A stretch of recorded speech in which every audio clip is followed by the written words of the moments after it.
chroniqueur ou journaliste il y a quelques minutes affirmait qu'il ne restait plus que quelques fidèles à Jean-Marie Le Pen, qu'on les comptait sur les doigts d'une main. Eh bien moi je fais partie de cette main, je suis un doigt de cette main.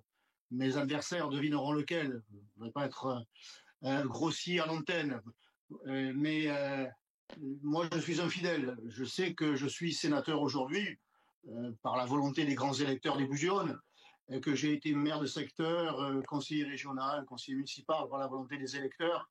Mais c'est au départ grâce à Jean-Marie Le Pen.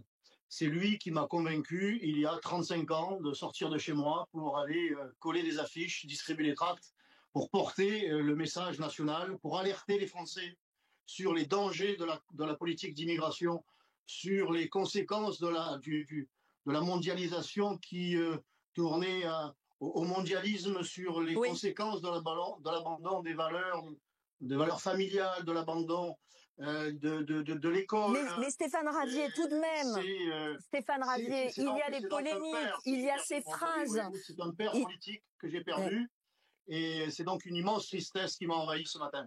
Oui, mais Stéphane Ravier, tout de même, il y a ces phrases, il y a ces condamnations qui resteront dans l'histoire et dans l'histoire politique française. Vous ne pouvez pas passer à côté.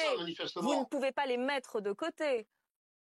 Écoutez, moi, j'ai suivi un homme qui a mis sa vie au service de la France et des Français, qui a eu 40 ans de vie publique, et peut-être même 50, qui s'est battu arme à la main pour défendre son peuple et la souveraineté et l'intégrité de son pays, notamment pendant les guerres d'Algérie et d'Indochine, des gouvernements de gauche d'ailleurs qui l'ont envoyé au front. Eh bien, il s'est battu pour la France les armes à la main. Il s'est battu ensuite en politique. Il a annoncé, il a prédit les catastrophes que les Français subissent aujourd'hui et déjà depuis quelques années. Moi, c'est à ça que je m'attache. C'est ce pourquoi je me suis battu à ses côtés et je continuerai à lui rendre hommage. Moi, je n'ai pas le lepénisme honteux. Merci. J'en garde le meilleur et c'est l'essentiel de son combat.